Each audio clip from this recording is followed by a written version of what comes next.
Graça e paz, abençoados. Voltando aqui com o nosso tema, a lei existe até a morte. Parte 12. É a parte 12. Então, abençoados, vamos recapitular aqui, né, diante dessa parada que nós demos, vamos entender a lei, como o irmão Paulo ensinou e continua ensinando com toda certeza. A lei, ela sempre existiu, porque a lei é uma natureza, um atributo que existe em Deus, um atributo divino. Um atributo divino. Lei e justiça andam juntos. Deus, a palavra diz que Deus é pura justiça. Então não existe justiça sem lei. A lei estava com Deus. Lá no livro de Gênesis, demonstra a lei de Deus sendo manifesta na criação e sobre o homem.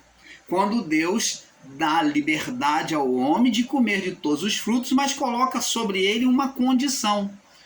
Então, quando o homem rompe essa condição colocada por Deus, de todas as árvores do jardim comerás, mas da que está no meio do jardim, dela não comerás, porque se dela comerdes, você vê que há um se, há um se.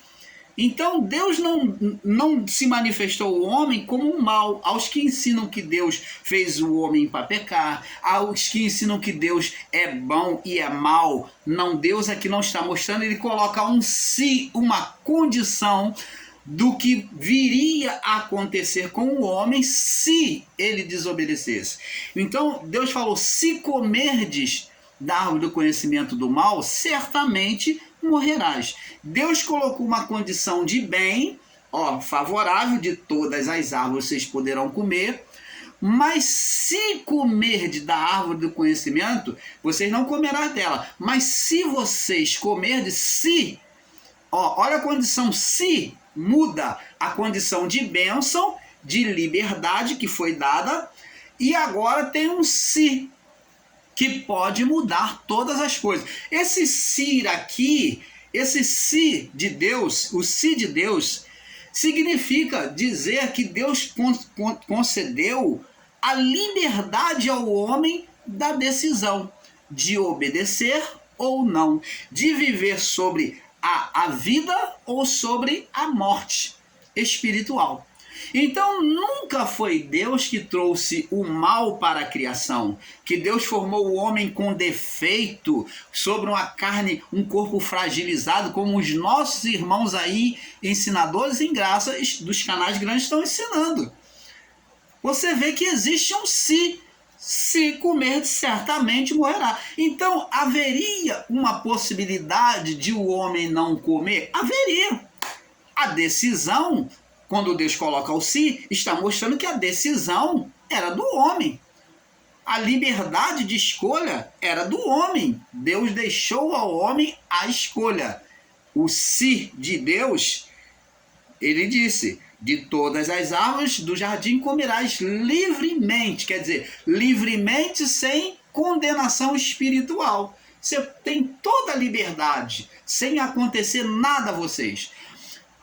Porém, da árvore do conhecimento, da que está no meio do jardim, dela não comerás. Porque se dela comerdes, certamente morrerás. Então, na árvore do conhecimento estava a lei de Deus. A lei de Deus. A lei de Deus. Se o homem comesse daquele fruto, iria interiorizar a lei de Deus. E claro que se o homem comesse, é porque ele transgrediu a ordem de Deus. Não é Deus que está sentenciando o homem à morte, mas Deus está avisando: se vocês comerdes, então vocês me desobedeceram. Então, vocês vão trazer a morte para vocês. Vocês vão trazer as trevas para vocês. Com a lei, minha lei dentro de vocês, se eu tiver que julgar vocês num estado de condenação, vocês vão estar condenados. Ora, se o homem não tivesse, se o homem tivesse comido diante da ordenação de Deus, de que vocês podem comer da árvore do conhecimento do bem e do mal, não teria acontecido condenação nenhuma. Não é a lei em si que trouxe condenação ao homem. A lei é a ordenação da voz de Deus, mas sim foi o ato da desobediência, de achar que Deus não queria que eles comessem, que Deus não queria revelar a eles o conhecimento do bem e do mal, de querer ser igual a Deus, de ter o conhecimento de Deus. Esta oposição, junto com o fruto interiorizado dentro de si, no estado que o homem ficou em trevas, no ato de desobedecer, olha, vê que o ato foi de tomar é um ato de desobediência, transgredir a lei de Deus. Deus falou, não tocarás e nem comerás. O homem não só tocou, mas ele interiorizou. Então o ato de tocar já foi expressado, gerado no homem as trevas, a desobediência, a oposição ao Criador. E no estado de oposição, no estado de um espírito, de uma alma opositora, o homem interiorizou a lei do fruto, do conhecimento do bem e do mal. E quando ele interiorizou, o que acontece?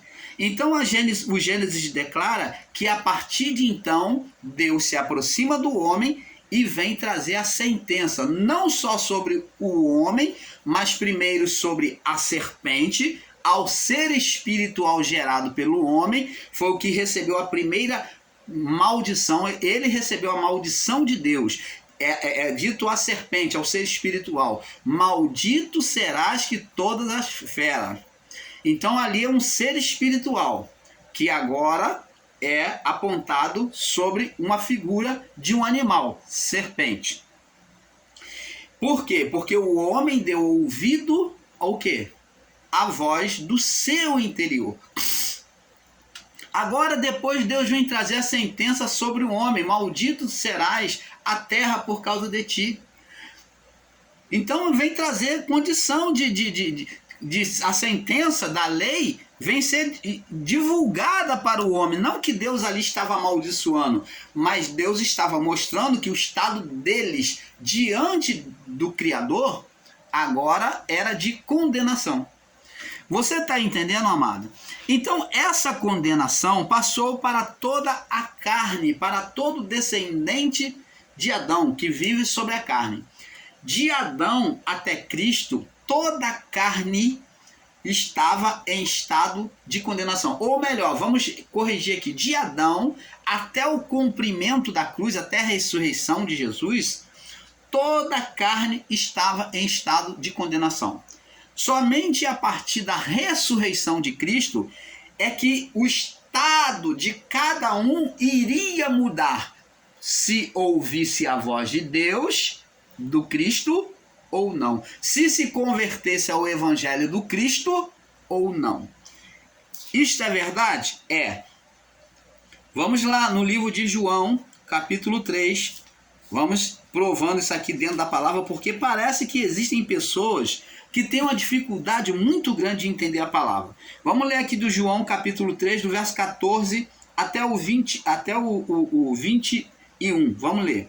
Diz assim: olha só a comparação que João vai descrever acerca de Jesus. Olha só, Jesus falando.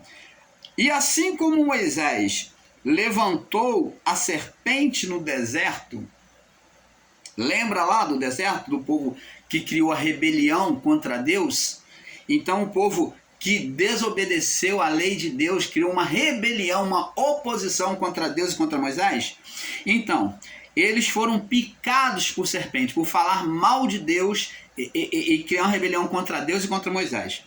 Então, assim como Moisés levantou a serpente no deserto para poder curar os que foram picados, né? Assim importa que o Filho do Homem seja levantado. Então, assim da mesma forma como a sentença caiu sobre a serpente de bronze no deserto, eles olhavam para a serpente e aquele estado de condenação era tirado deles e eles eram sarados, né? assim importa que o Filho do Homem seja levantado. Cristo seria levantado no madeiro e, como dizia a palavra, maldito todo aquele que for pregado no madeiro. Então Cristo se tornou maldito como os assaltantes, os ladrões, toda aquela pessoa que era considerada sentenciada pelo governo romano, era crucificado. E Cristo foi considerado como maldito, como assaltante, pior. Então ele foi colocado entre eles. Então ele foi considerado maldito, como aqueles dois que estavam ao lado de Jesus, que eram salteadores, ladrões. Então ele foi considerado maldito. E ele chegou a esse estado de maldição, porque ele tomou para ele, não que ele tivesse cometido pecado, mas ele tomou para ele, ali ele estaria tomando para ele a condenação dos pecados do mundo, de toda a criação. E ele diz assim: assim importa que o Filho do Homem seja levantado, e foi levantado, né? Para que todo... Olha só a condição agora, vamos entender. Existe irmãos aí ensinando que não existe mais pecado. Olha a condição, observe a palavra, está muito claro. Existe pecado ainda? Vamos ver se existe ou não existe. Aqui está a resposta, claramente, ó. Para que todo aquele que nele crer... Então a condição de ser tirado da condição de condenação, de pecado, tinha que o quê? Crer em Jesus, no Evangelho do Cristo. Então, sem crer no Evangelho do Cristo, né, não tinha condição de ser perdoado os pecados. Ó, para que todo aquele que nele crer não pereça, ó, não venha perecer na sua morte do corpo, porque no corpo todos nós perecemos e iremos perecer enquanto existir o homem, porque esse corpo é corpo de condenação. Então, não pereça, mas tenha a vida eterna. Então, não perecer aonde? Na alma. Está falando da alma. Está falando da alma. Então, a alma humana que acreditasse em Cristo após a morte, eles teriam a vida eterna, não iriam morrer ou sofrer a segunda morte. E diz aqui no verso 16, mas tem a vida eterna, né? Aí diz aí no verso 16, porque Deus amou o mundo de tal maneira, de maneira incomparável. Esse mundo aqui, amados, é a criação, não é mundo deles, como estão ensinando aí, de forma equivocada. Eles estão mudando a Bíblia, esses irmãos aí, ensinadores em graça, estão mudando o sentido bíblico. Eles estão criando um pandemônio na palavra do Pai. E diz aqui, ó, porque Deus amou o mundo, que é a criação, que é o cosmos, é a criação, falando do cosmos, de todos, de tal maneira que deu o seu Filho unigênito, para que todo aquele que nele crer, ó, quem nele crer, quem é que vai perecer? Quem é que não vai perecer? O que nele crer. Não é condição, não é para todos, somente para o que acreditasse, se voltasse para o Evangelho de Cristo. Não pereça, mas tenha a vida eterna. Então, Deus não está escolhendo ninguém, nem A, nem B, nem C. Você é um eleito, você não é, você é um predestinado, você não é, você é um ímpio, você é um justo. Não. Mas somente a salvação era somente para o que acreditasse. Então, não há salvação sem acreditar no Evangelho de Cristo. E estão aí ensinando que crer em Jesus não adianta de nada, que o nome de Jesus não tem mais poder. É um grande erro este ensino. É demoníaco. Sai fora desses irmãos que estão negando o nome de Jesus. Estão negando o poder do Cristo. Então, sai fora desse ensino, porque é justamente o que foi escrito antes pelo apóstolo Pedro, foi dizendo daqueles que negariam o Cristo, e eles estão fazendo a mesma coisa, estão negando o nome de Jesus. Sai fora deles. Para que todo aquele que nele crer, então você deve crer no Evangelho de Cristo para ter a salvação. Mas tem a vida eterna, porque Deus amou o mundo de tal maneira que deu o seu Filho único, unigênito, para que todo aquele que nele crê não pereça, mas tenha a vida eterna. Então, por meio de Cristo. Porque Deus enviou o seu Filho ao mundo, a criação, amados, Deus enviou o Filho ao mundo de quê? Dos israelenses? Somente o mundo do primeiro século, que é o que está ensinando aí essa balela, porque isso é uma balela que estão ensinando, que é somente o mundo deles, que o mundo aqui é mundo deles. Isso é uma balela, isso é um engano demoníaco. Mas o mundo aqui é a criação, são as criaturas de Deus, os homens. Deus enviou seu Filho ao mundo. Deus amou muito de tal maneira que deu o seu Filho para todo aquele que nele crê, e não pereça, mas tenha a vida eterna. Verso 17. Porque Deus enviou o seu Filho ao mundo, a criação, não para que condenasse o mundo. Preste atenção, abençoados. E como é que eles ensinam que é o mundo deles do primeiro século? E está dizendo aqui, Deus enviou o seu Filho ao mundo não para que condenasse o mundo, mas para que o mundo fosse salvo por eles. Eu pergunto a você, o mundo do primeiro século sofreu a punição do juízo físico de Jerusalém? O povo cristão, o povo de Deus, judeu, não sofreu lá a queima de Jerusalém, não foram mortos? Eles sofreram punição ou não? Foram salvos ou não? Já que é o mundo deles. Então aqui nós vemos uma grande contradição no ensino desses irmãos, de que o juízo veio para o povo judeu, mas o mundo que está falando aqui não é mundo daquele século, do primeiro século, não o mundo dos judeus, mas é o mundo global, é o cosmos, toda criatura. Deus enviou seu Filho ao mundo não para que condenasse o mundo, o cosmos, a criação, mas para que o mundo fosse salvo por eles. Então, por ele. Aí ele diz aqui, verso 18, quem nele crer, não é a opção, bem me quer, mal me quer, você é um eleito, você não é. Quem nele crer não é condenado. Então a condição é de Deus. É Deus que escolhe? Deus é que faz a acepção? Não. Não é Deus que escolhe. Então a escolha da pessoa. Quem nele crer, quem dá crédito ao Evangelho, não é condenado. Quem crê no Evangelho de Cristo não é condenado. Mas quem não crer no Evangelho de Cristo já está condenado, porque não crê no nome do Filho de Deus. A condenação é esta. Qual é a condenação? Qual é a condenação da lei? Que a luz veio ao mundo, a luz veio ao mundo, que é a graça, a graça, e os homens amaram mais as trevas, que é a carnalidade, o mundo jaz no maligno, como Jesus falou, do que a luz, porque as suas obras, os seus desejos, as suas obras eram mais, os seus desejos eram carnais, eram mais. Porque todo aquele que faz mal e odeia o seu irmão, obra, odiar o irmão, carnalidade. E não vem para a luz, porque todo aquele que faz mal, que faz o mal, odeia a luz. Todo aquele que faz o mal odeia a luz. E não vem para a luz, para que as suas obras não sejam reprovadas, para que a lei não venha condenar. Mas quem pratica a verdade, a lei, vem para a luz. Quem pratica a lei, vem para a luz. Vem para a luz.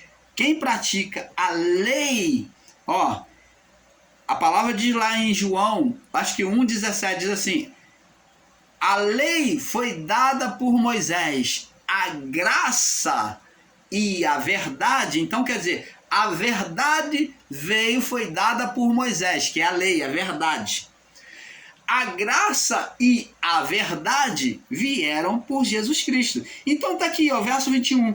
Mas quem pratica a verdade, a lei, vem para a luz, vem para a graça. Quem pratica a lei, vem para a graça, vem para a luz, a fim de que as suas obras sejam manifestas, porque são feitas em Deus. Você está vendo aí, abençoados? Então, abençoados, entendemos então que já o Gênesis descreve duas árvores, aonde Deus põe lá a árvore da vida e a árvore do conhecimento. A árvore da vida na representação de Cristo, do Filho, e a árvore do conhecimento na representação da lei de Deus. Então aqui está a vontade do Filho, está a vontade do Pai. O Pai é pura justiça, o Filho é graça e amor com a pura justiça. Graça é a lei com amor. Então tá aqui. Agora, o homem, ele faz escolha para a lei, desobedecendo a Deus. Então, ensinar que a lei é maldita é um grande erro. Vamos ver qual a lei, já falamos aqui, vamos ver aqui no livro de Deuteronômio, capítulo 31. Vamos ver qual a lei, que foi considerada maldita. Já falei e volto a falar aqui a vocês. Vamos aqui mostrar a vocês Deuteronômio 31, no verso 26. Diz aqui, ó, a lei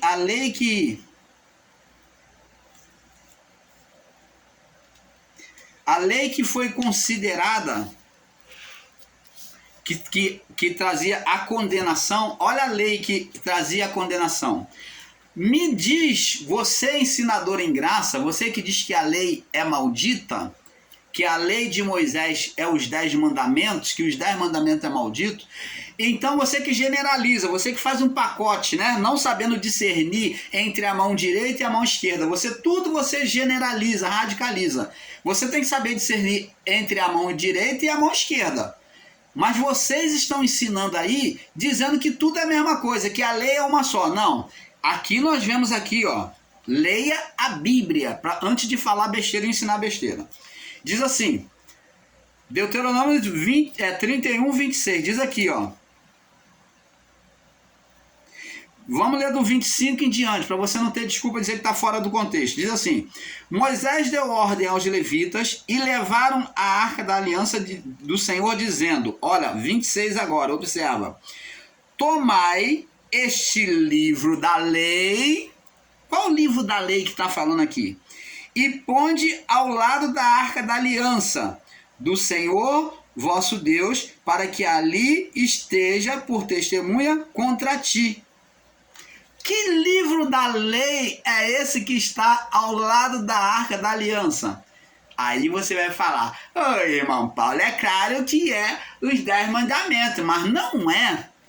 A palavra diz aqui, você pode ler, que os 10 mandamentos ficou guardado como estatuto, como lembrança perpétua dentro da arca, onde tinha 3 elementos, já explicamos. Vamos ensinar o beabá aí para os nossos irmãos aí dos canais grandes. Existia o maná, a vara de Moisés e as 2 tábuas da lei, que é os 10 mandamentos. Então esse livro da lei que ficava em cima da mesa, ao lado ou do lado de fora da arca, é o livro da lei de Moisés.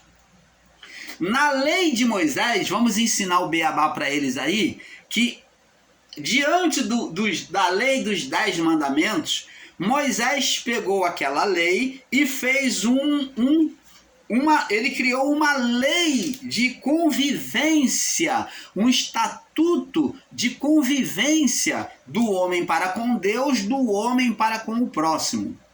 Essa lei era onde Moisés, a partir do momento que ele julgava lá, ele passou o dia todo lá e julgava o povo pelas suas causas. Então, a partir daí, Moisés criou um livro, que é o chamado de livro da lei, em cima dos mandamentos, onde diz, não matarás. Moisés disse, ó, ele escreveu ali, Moisés no seu livro da lei, pelo mandamento que diz, não matarás. Aí Moisés botou assim, amarás o teu próximo e odiarás o teu inimigo. Olho por olho, dente por dente. Moisés colocou lá no seu livro. Quem escreveu esse livro? Foi Deus? Não. O livro que Deus ditou para Moisés escrever foi apenas os 10 mandamentos. E não o livro de Moisés. O livro de Moisés são estatutos baseados naquilo que Deus pediu, que é a ordenação principal. Moisés então criou as penalidades para o desobediente e criou também a bênção para o que obedecia, como está em Deuteronômio 28. Todas essas bênçãos virás sobre ti, se obedeceres os mandamentos que o Senhor teu Deus te dá. Então, no livro de Moisés, está lá em Deuteronômio 28, também estava escrito na lei de Moisés, esse estatuto. Os que obedeciam seria bendito no campo, na cidade, em qualquer lugar que fosse. Os seus servos, as suas servas, o fruto do seu campo, o fruto dos seus animais, tudo seria bendito. Por quê? Porque obedecia ao Senhor. Porque obedecia à aliança do Senhor. Mas se desobedecesse, iria receber o contrário, seria amaldiçoado. Maldito serás o fruto da tua amassadeira, o fruto do seu servo. Os servos iam nascer aleijado, os servos iam ficar doentes, os servos seriam amaldiçoados, a família dos servos, os animais dos teus servos, os animais os seus animais, tudo isso, tudo dele. Então, esse é o livro da lei de Moisés. É essa a condenação da lei. Você está entendendo, amado? Esse livro é que era a condenação da lei, amados, e não os 10 mandamentos. Os 10 mandamentos é a lei de Deus. O homem em estado de condenação a lei da condenação, baseado no livro de Moisés, já te trazia sobre ele a condenação do Senhor. Você está entendendo, abençoados?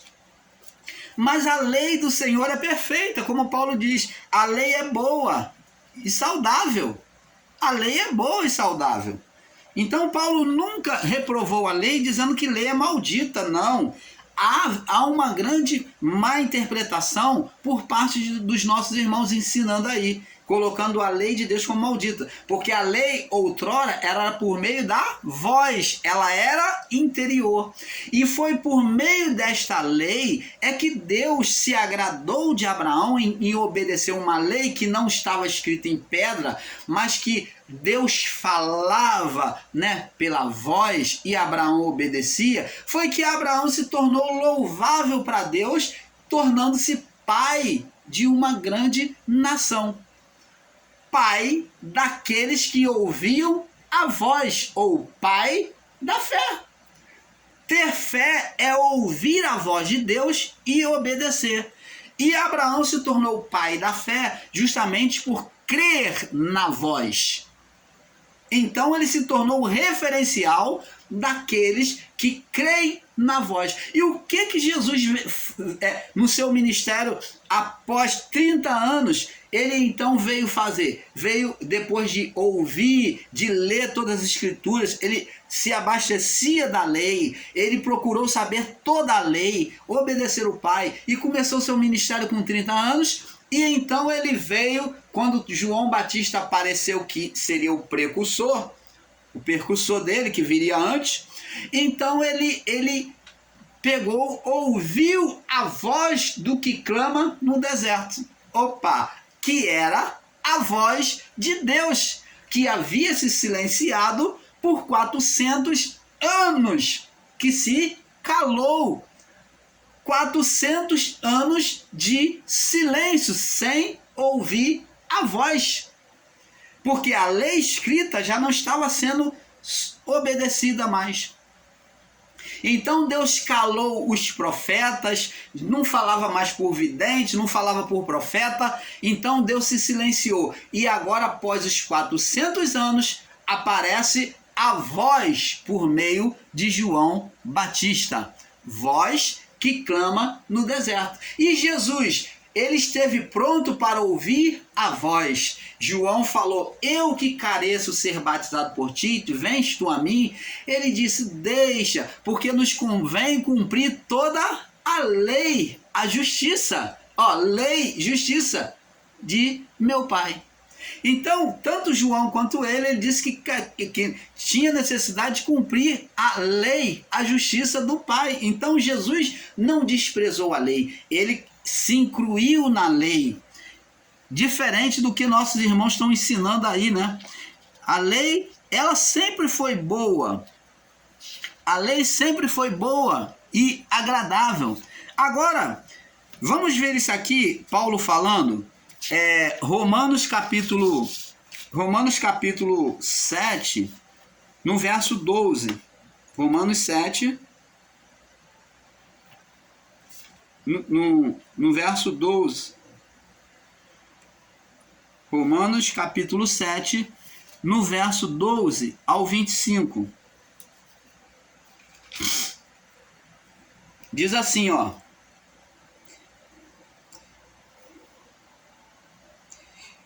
Assim a lei é santa.